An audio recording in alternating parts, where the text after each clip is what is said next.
आदाब, मैं हूं नवादिश चौधरी। आप देख रहे हैं खबरनामा। सबसे पहले हेडलाइंस। चीन से कांग्रेस की मोहब्बत एक बार फिर आश्कार। सैम पित्रोदा ने चीन से मुताल्लिक दिया मुतनाज़ बयान। बीजेपी ने बनाया तनकीद का निशाना, कहा कांग्रेस पार्टी के चीन के साथ हुए मुआहदे का सैम पित्रोदा ने किया इजहार। कांग्रेस ने पित्रोदा के बयान से झाड़ा दामन।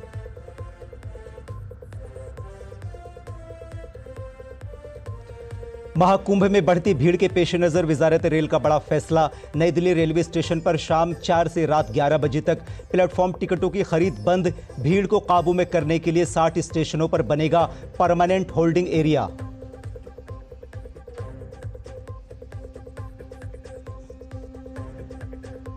वज़ीर-ए-आज़म नरेंद्र मोदी के वादे के मुताबिक दिल्ली में जमुना की सफाई की मुहिम शुरू। 3 साल में साफ करने का हदफ। एडिशनल चीफ सेक्रेटरी की क़यादत में अफसरों और मुलाजिमीन की टीम उतरी मैदान में।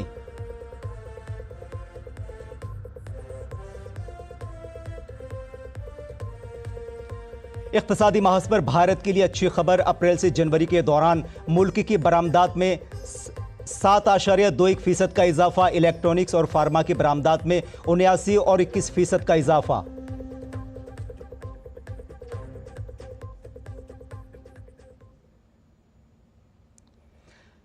अब खबरें तफसील से। दिल्ली में जमुना की सफाई का काम शुरू हो गया है। दिल्ली के एडिशनल चीफ सेक्रेटरी INDFC नवीन कुमार चौधरी ने कहा कि हाईकमान से मिली हिदायत के मुताबिक हम जमुना को 3 साल में साफ कर देंगे। 2027 से पहले हम इसे साफ करने की कोशिश करेंगे। ये काम 3 से 4 मरहलों में किया जाएगा।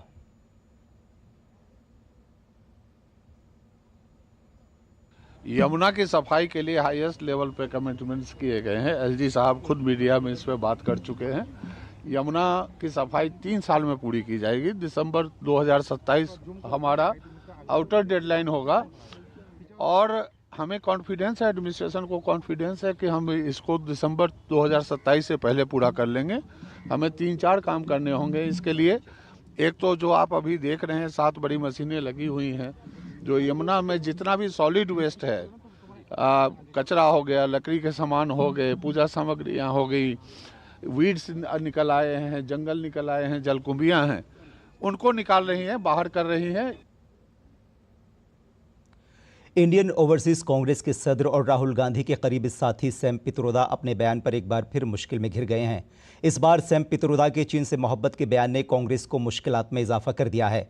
चीन के बारे में बड़ा बयान देते हुए सैम पित्रोदा ने कहा है कि चीन को अपना दुश्मन समझने की ज़रूरत नहीं है और इसे गैर ज़रूरी तौर पर बड़े तनाज़े की शक्ल दी जा रही है।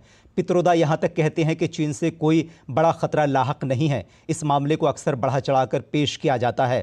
पित्रोदा ने अमेरिका पर चीन मुखालिफ माहौल पैदा करने का इल्ज़ाम लगाया और चीन के खिलाफ महाज आराई का रवैया अपनाने पर भारत को भी तनकीद का निशाना बनाया।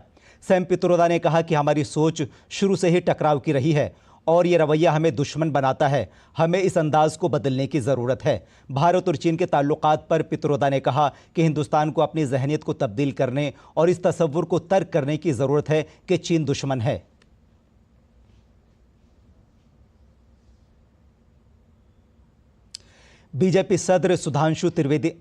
बीजेपी लीडर सुधांशु त्रिवेदी ने सैम पित्रोदा के मुतनाज़ा बयान को निशाना बनाते हुए कहा कि इस तरह के बयानात भारत की छवि, सिफारतकारी और खुद मुख्तारी पर बहुत गहरा धचका है। उन्होंने ये भी कहा कि मुल्क के खिलाफ मुसलसल इस तरह के बयानात देना कांग्रेस और उसके लीडरों की जहनीत को उजागर करता है।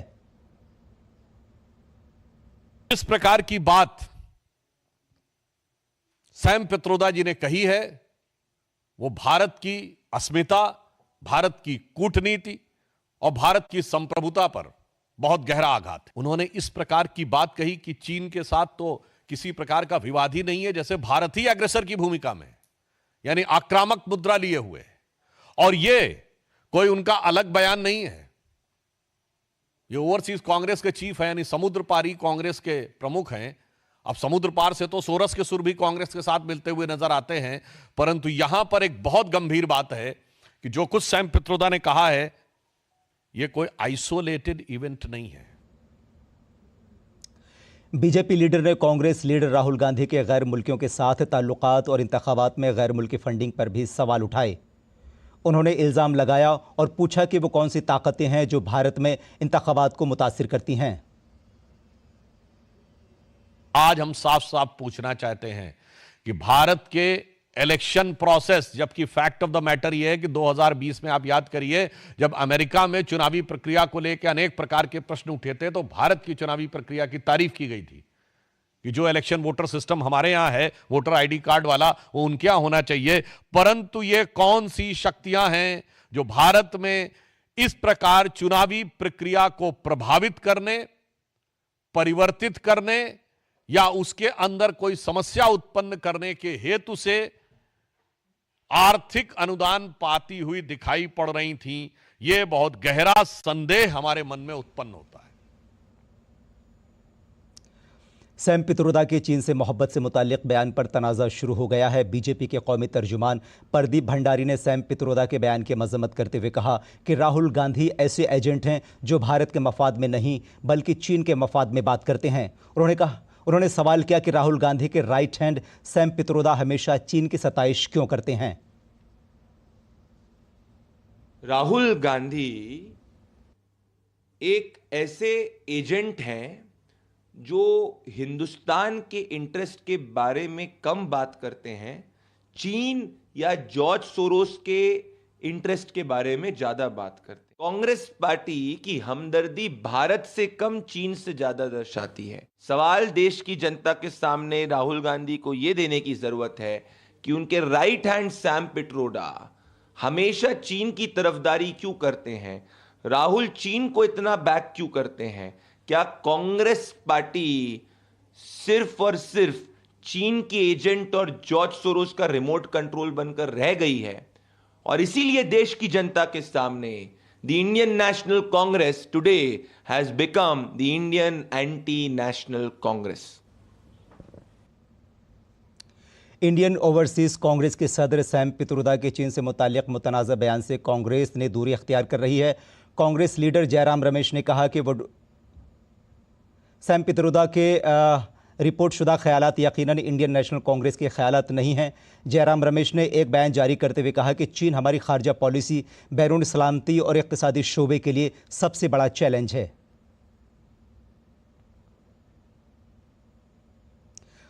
प्रयागराज में मुनक़िद महाकुंभ में अक़ीदतमंदों की आमद-ओ-रफ़्त का सिलसिला जारी है। महाकुंभ में स्नान करने वालों की तादाद 53 करोड़ से तजावुज़ कर गई है। आज दोपहर 2 बजे तक 92.50 लाख लोगों ने महाकुंभ में स्नान किया।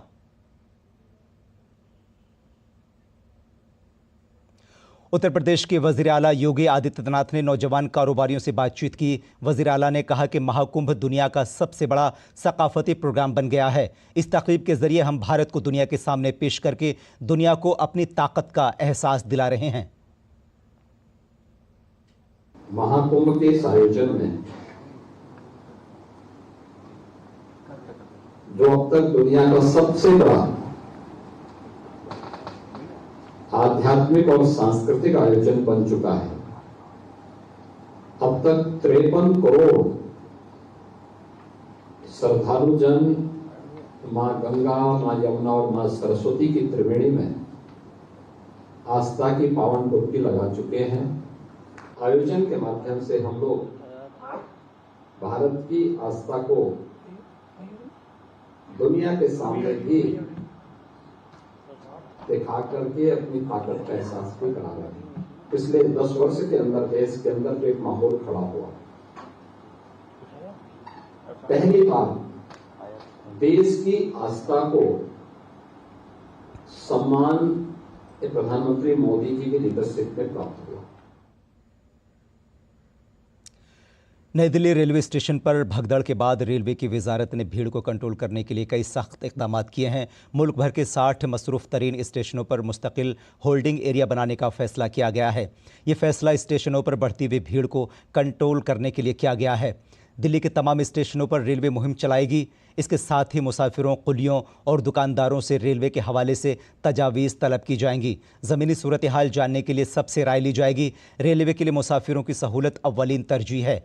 इससे पहले भीड़ को कंट्रोल करने के लिए नई दिल्ली रेलवे स्टेशन पर अगले हफ्ते के लिए शाम 4 बजे से रात 11 बजे तक प्लेटफॉर्म टिकटों की फ़रोख्त रोक दी गई है। भारतीय रेलवे ने महाकुंभ के अक़ीदतमंदों के लिए आज से 5 इजाफी खुसूसी ट्रेनें चलाई हैं। वजारत रेलवे की तरफ से ये भी वाजह किया गया है कि प्रयागराज जाने वाली तमाम खुसूसी ट्रेनें प्लेटफॉर्म नंबर 16 से चलाई जाएंगी। इसके अलावा तमाम मुसाफिर जो प्रयागराज जाना चाहते हैं वो नई दिल्ली रेलवे स्टेशन के अजमेरी गेट से आएंगे और वहीं से जाएंगे। वजारत ने मुसाफिरों से भी दरख्वास्त की है कि अब वो अफवाहों पर ध्यान न दें और उनसे किसी भी मुसाफिर की मदद के लिए हेल्पलाइन नंबर 139 पर राब्ता करने को कहा है।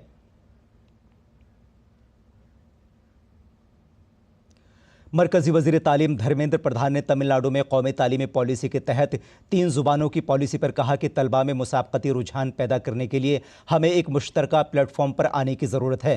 उन्होंने कहा कि हम तमाम ज़ुबानों का एहतराम करते हैं। कौमी तालीमी पॉलिसी में हिंदी ज़बान पर जोर दिया गया है। तमिल हमारी तहजीब की एक कदीम ज़ुबान है, लेकिन अगर तमिलनाडु का एक तालिब इल्म मुतादिद ज़बानें सीखना चाहता है तो क्या हर्ज है। दरअसल तमिलनाडु के वज़ीर आला M.K. स्टालिन ने इतवार को मरकजी वज़ीर तालीम धर्मेंद्र प्रधान पर उन्हें ब्लैकमेल करने का इल्ज़ाम लगाया था। स्टालिन ने कहा कि मरकजी वज़ीर तालीम ने मुबैना तौर पर यह मौक़िफ़ अख्तियार किया है कि जब तक तमिलनाडु कौमी तालीमी पॉलिसी और 3 ज़ुबानों के फार्मूले को तस्लीम नहीं करता उसे मरकजी हुकूमत से फ़ंड नहीं दिया जाएगा। To create a competition among the students, to create a level playing field, we have to come to a common platform. NEP is the new aspirational common platform. Regarding language, I respect all the language. This NEP envisioned by Honorable Prime Minister Modi is giving emphasis to mother tongue. Tamil is one among the oldest language of our civilization. But what is wrong if a student in Tamil Nadu will learn multilingual, come to the multilingual aspect in his study? It can be Tamil, it can be English, it can be other Indian language. There is no imposition of any Hindi or any language on them. Some friends in Tamil Nadu are doing politics, but certainly Government of India is committed to implement NEP, and there are certain conditions with NEP. मरकजी वज़ीर L Murugan ने तमिलनाडु के वज़ीर आला M.K. Stalin पर कौमी तालीमी policy लोगों की तवज्जो हटाने और ज़ुबान के नाम पर सियासत करने का इल्ज़ाम आयद किया है। उन्होंने कहा कि ये पहली बार नहीं है बल्कि ये DMK का पुराना हरबा है। उन्होंने कहा कि तमिलनाडु में कोई भी ज़बरदस्ती हिंदी को मुसल्लत नहीं कर रहा है और जो लोग इसे सीखना चाहते हैं उन्हें बग़ैर किसी एतराज़ के ऐसा करने की आज़ादी होनी चाहिए। DMK पर तनकीद करते हुए मुरुगन ने कहा कि पार्टी समाजी इंसाफ की बात करती है लेकिन इस पर अमल नहीं करती। उन्होंने इस बात पर रोशनी डाली कि जहां वज़ीर-ए-आज़म नरेंद्र मोदी तमिल को आलमी सतह पर फ़रोग़ दे रहे हैं, वहीं तमिलनाडु के वज़ीर आला M.K. स्टालिन सियासी फ़ायदे के लिए लोगों को गुमराह कर रहे हैं। मरकज़ी वज़ीर ने कहा कि मरकज़ी हुकूमत तमिल ज़ुबान को फ़रोग़ देने के लिए मुख्तलिफ़ कॉलेजों और महकमों में नई असामियाँ तख्लीक़ करेगी ताकि मुल्क भर के तलबा इस कदीम ज़ुबान का मुताला कर सकें। मरकज़ी वज़ीर ख़ज़ाना निर्मला सीतारमन ने आज मुंबई में मुख्तलिफ़ स्टेक होल्डरों के साथ मीटिंग की। इस मौके पर उन्होंने कहा कि इस मरतबा के बजट में गुज़िश्ता बरस के मुकाबले में 10.2% यानी 11.11 लाख करोड़ रुपए का इजाफा किया है। This time the capex shown in the budget compared to last year is at least 10.2% more, meaning 11 lakh 11.11 lakh crores was in the July budget, starting from the vote on account budget for the year 24-25. And now, if I add the public sector enterprises' own resources, not from our budget, over 11 lakh of 24-25 has itself gone to 11.21 lakh crores. And with about over 4.5 or 4.8 lakh crores by the public sector and enterprises from their own resources. Delhi में जमुना की सफाई का काम शुरू हो गया है। दिल्ली के एडिशनल चीफ सेक्रेटरी I&FC नवीन कुमार चौधरी ने कहा कि हाईकमान से मिली हिदायत के मुताबिक हम जमुना को 3 साल में साफ कर देंगे। मज़ीद तफसीलात के लिए बात करते हैं दिल्ली से मौजूद हमारे नुमाइंदे निशांत राय से। निशांत, अभी जबकि दिल्ली का वज़ीर आला भी मुंतखब नहीं हुआ है, अभी मैराथन मीटिंग चल रही हैं, लेकिन इससे पहले ही जो बीजेपी ने बड़ा वादा किया था वो उस वादे को पूरा करने की तैयारी शुरू हो चुकी है। देखिए, दिल्ली में जिस तरीके से बीजेपी ने पूर्ण बहुमत हासिल किया था और प्रधानमंत्री नरेंद्र मोदी ने जो जीत के बाद अपना भाषण दिया था उसमें यमुना की सफाई को लेकर बात कही थी, जिसपे तेजी के साथ इस समय काम शुरू हो चुका है। कालिंदी कुंज की बात करें या दिल्ली के अन्य घाटों की बात करें, सफाई जो है वो लगातार जारी है। इस समय मैं आईटीओ घाट पर मौजूद हूं और आईटीओ घाट पर जब हर बार हम आते थे यमुना की गंदगी को लेकर बात करते थे, लेकिन पहले मैं आपको तस्वीर दिखाना चाहूंगा दर्शकों को कि आप देख सकते हैं यहां भी काफी सफाई की गई है। खासकर जो गाद होती थी अब पूरी तरीके से हटा दी गई है यमुना पर, और यहां पर भी आप इस समय सफाई नजर आ रही है। यमुना के पहले आसपास खासकर किनारों पर कूड़ा नजर आता था और यहां पर फिलहाल कहीं भी कूड़ा जो है वो नजर नहीं आ रहा है। इसके अलावा अगर बात की जाए तो अलग अलग जगहों पर मशीनों से ये सफाई व्यवस्था पूरी तरीके से लागू की जा रही है और दिल्ली में कई सारे जो एजेंसीज हैं इस पर काम कर रही है। सबसे पहले अगर बात करें दिल्ली में बाढ़ एवं सिंचाई विभाग इस पर काम कर रहा है, पीडब्ल्यूडी इस पर काम कर रहा है, दिल्ली नगर निगम इस पर काम कर रहा है, दिल्ली विकास प्राधिकरण इस पर काम कर रहा है और ये सारी एजेंसीज मिलकर अगले 3 सालों में यमुना को पूरी तरीके से साफ करने की जो केंद्र सरकार की तरफ से प्रधानमंत्री नरेंद्र मोदी ने वादा किया था और दिल्ली सरकार चूंकि अब बीजेपी की बनने जा रही है तो उम्मीद की जा सकती है कि 3 साल बाद यमुना का बदला हुआ एक स्वरूप हमें दिखाई देगा, जिसको लेकर शुरुआत जो है वो हो चुकी है। निशांत, ये कितना बड़ा चैलेंज होगा, क्योंकि यमुना को साफ करने के लिए बहुत सारे लोगों ने, आम आदमी पार्टी ने भी बड़े बड़े वादे किए थे बट उस वादे को वो पूरा नहीं कर पाई। तो ये दिल्ली सरकार के लिए और केंद्र सरकार के लिए इसकी सफाई कितना बड़ा चैलेंज होगा? देखिए, बिल्कुल चैलेंज है क्योंकि राजधानी दिल्ली की अगर बात की जाए तो यमुना में जो गंदगी का स्तर है वो काफ़ी ज़्यादा रहा है और सबसे बड़ी बात है कि पूर्व मुख्यमंत्री अरविंद केजरीवाल ने जब चुनाव जीता था तो उन्होंने वादा किया था कि यमुना में डुबकी लगाकर दिखाएंगे, लेकिन यमुना के ऐसे हालात हो गए थे कि यमुना में दूर से ही बदबू आने लगी थी और दिल्ली चुनाव के समय एक बड़ा मुद्दा यमुना बनी थी और अरविंद केजरीवाल ने इस मुद्दे को डाइवर्ट करने के लिए जहां हरियाणा सरकार पर एक बड़ा आरोप लगा दिया था, जहर घोलने का आरोप लगा दिया था, उसके बाद से एक तरीके से उन्होंने सेल्फ गोल किया था क्योंकि जो यमुना के सफाई का उन्होंने वादा किया था वो पूरा नहीं कर पाए। दूसरी तरफ इतना बड़ा आरोप बिना सबूतों के लगा देना भारतीय राजनीति में पहली बार ऐसा देखने को मिला था, लेकिन उसके बाद जब बीजेपी को दिल्ली में पूर्ण बहुमत की सत्ता मिली उसका असर यह है कि दिल्ली में यमुना की सफाई शुरू हो चुकी है। चैलेंज बड़ा है, 22 किलोमीटर दिल्ली में यमुना बहती है और इस 22 किलोमीटर को पूरी तरीके से साफ करना एक तरीके से अगर ये बीजेपी की सरकार कर पाती है तो जाहिर सी बात है जो संकल्प पत्र में वादा किया गया था उस वादे को पूरा करने वाली बात होगी और प्रधानमंत्री नरेंद्र मोदी हमेशा अपनी गारंटी को पूरा करने के लिए जाने जाते हैं और जो उन्होंने बीजेपी मुख्यालय में जीत के बाद बातें बोली थी, उम्मीद की जा सकती है कि दिल्ली में यमुना जब साफ सुथरी दिखेगी तो वो बातें हकीकत में बदलेंगी। बहुत शुक्रिया निशांत इस तमाम जानकारी के लिए। जैसे आपने देखा और सुना कि दिल्ली सरकार ने दिल्ली में जबकि सरकार अभी फॉर्म भी नहीं हुई भाजपा की, लेकिन एक बड़ा वादा जो दिल्ली वासियों से किया था भाजपा ने उसको उस वादे को पूरा करना शुरू कर दिया, उस वादे पे खरा उतरना शुरू कर दिया है। बढ़ते हैं आगे। मुल्क की स्मार्टफोन बरामदात के हवाले से एक बहुत अच्छी खबर सामने आ रही है। मरकज़ी हुकूमत की PLI स्कीम मुल्क में स्मार्टफोन पर मैन्युफैक्चरिंग को फ़रोग़ दे रही है। इसकी वजह से माली साल 2025 के 10 महीनों में भारत की स्मार्टफोन की बरामदात 1.5 ट्रिलियन रुपए तक पहुँच गई हैं। एक रिपोर्ट के मुताबिक अप्रैल 2024 से जनवरी 2025 के दौरान भारत की स्मार्टफोन की बरामदात बढ़कर 1.55 ट्रिलियन रुपए होने की तवक्को है, जो साल 2024 की इसी मुद्दत के दौरान 991.2 बिलियन रुपए की बरामदात से 56% ज़्यादा है। इस साल जनवरी के आददोशुमार की बात करें तो सिर्फ जनवरी 2025 में 250 अरब रुपए की माहाना बरामदात रिकॉर्ड की गई। यह आददोशुमार जनवरी 2024 के मुकाबले में 140% इजाफे को जाहिर करते हैं। एप्पल के आईफोन फरोशों का स्मार्टफोन की बरामदात में तकरीबन 70% हिस्सा है। अप्रैल जनवरी के दौरान भारत की बरामदात में 7.21% का इजाफा हुआ है। भारत ने अप्रैल जनवरी में 682.59 बिलियन डॉलर की बरामदात की। रवा माली साल जनवरी तक बरामदात में 46 अरब डॉलर का इजाफा हुआ है। इलेक्ट्रॉनिक्स की बरामदात में जनवरी में 79.79% इजाफा रिकॉर्ड किया गया। जनवरी में फार्मा की बरामदात में 21.46% इजाफा हुआ। अगर हम दरामदात की बात करें तो दरामदात में 9% इजाफा हुआ है। बरामदात का तुखमीना औसतन 75 से 70 बिलियन डॉलर माहाना है, जबकि 2024-25 में 800 बिलियन डॉलर से ज़ायद की बरामदात का तखमीना लगाया गया है। दिल्ली एनसीआर में आज लोगों की नींद जलजले के झटकों से खुली। इस दौरान एक खौफनाक आवाज़ भी सुनाई दी। लोग खौफजदा होकर घरों से बाहर निकल आए। जलजले के झटके सुबह 5:36 पर महसूस किए गए।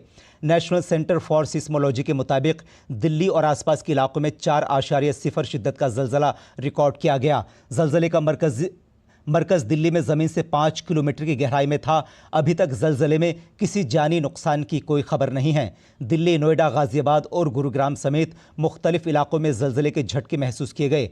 दिल्ली पुलिस ने भी एक्स के ज़रिए उम्मीद जाहिर की कि सभी महफूज हैं। दिल्ली पुलिस ने लोगों से हंगामी इमदाद के लिए 112 नंबर डायल करने को कहा। इस दौरान लोगों में काफ़ी खौफ का आलम था। दिल्ली एनसीआर में जलजला आने के घंटे बाद बिहार में भी जलजले के झटके महसूस किए गए। बिहार में 8:02 पर जलजला आया। इसकी गहराई 10 किलोमीटर थी। साथ ही रेख्तर पैमाने पर इसकी शिद्दत 4.0 रही। सीवान जलजले का मरकज था। जानो माल के नुकसान की फिलहाल कोई इत्तला नहीं है। वज़ीर-ए-आज़म नरेंद्र मोदी ने सबसे मोहतात रहने की अपील की है। उन्होंने एक्स पर लिखा कि दिल्ली और उसके आसपास के इलाकों में जलजले के झटके महसूस किए गए। मैं एक बार फिर से अपील करता हूं कि वो हिफाजती तदाबीर पर अमल करें, मोहतात रहें। अफसरान सूरत-ए-हाल पर नज़र रखे हुए हैं।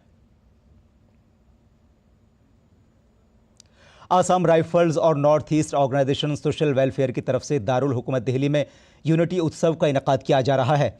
पहली बार मुनक़िद होने वाले इस प्रोग्राम में शिमाल मशरक़ी भारत की तमाम रियासतों से 1000 से ज़्यादा तलबा हिस्सा ले रहे हैं। आसाम राइफल्स के डायरेक्टर जनरल के मुताबिक नौजवानों को खेलों से जोड़कर उनकी तवानाई को सही समत में मुंतकिल किया जा सकता है। जो है वो पूरा एक ज़िंदगी है। You live a life time of 90 minutes on a football field.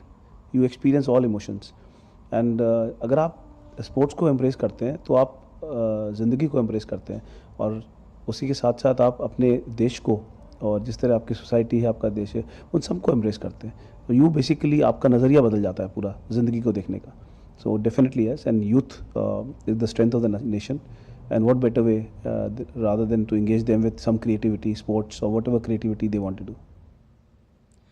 Israel के वज़ीर-ए-आज़म नेतन्याहू ने फ़लस्तीनियों को गज़ा से मुंतकिल करने के ट्रंप के आइडिया पर आगे बढ़ने का इंदिया दिया है। इसराइली वज़ीर-ए-आज़म बेंजामिन नेतन्याहू ने इतवार को कहा कि फ़लस्तीनियों को गज़ा छोड़ने का इख्तियार दिया जाना चाहिए। यरूशलेम में जमा यहूदी अमरीकी तंजीमों से खिताब करते हुए नेतन्याहू ने कहा कि एक बार फिर अमरीकी सदर डोनाल्ड ट्रंप के गज़ा से फ़लस्तीनियों को आबाद करने के मंसूबे की तारीफ़ की। उन्होंने कहा कि फ़लस्तीनियों को जबरी बेदखली नहीं होनी चाहिए। इंडियन प्रीमियर लीग 2025 के शेड्यूल का ऐलान कर दिया गया है। मुकाबले का 18वां एडिशन 22 मार्च 2025 से शुरू होगा, जबकि मुकाबले का फाइनल 25 मई को खेला जाएगा। रवां सीज़न में 13 मुकामात पर 74 मैच खेले जाएंगे। 12 डबल हेडर मैचेस हैं, जिसका मतलब है कि एक ही दिन में 2 मैच खेले जाएंगे। दोपहर के मैच 3:30 पर शुरू होंगे, जबकि शाम के मैच 7:30 बजे शुरू होंगे। टूर्नामेंट का पहला मैच दिफाई चैंपियन कोलकाता नाइट राइडर्स और रॉयल चैलेंजर्स बंगलुरु के दरमियान 22 मार्च को कोलकाता में खेला जाएगा। दूसरी तरफ वीमेंस प्रीमियर लीग में कल खेले गए मैच में गुजरात जायंट्स ने यूपी वॉरियर्स को 6 विकेटों से शिकस्त दे दी। गुजरात जायंट्स के एशली गार्डनर को प्लेयर ऑफ द मैच करार दिया गया। नाज़रीन, खबरनामा अपने इख्तिताम को पहुंचता है। आप मुझे और मेरी पूरी टीम को दीजिए इजाज़त। आदाब।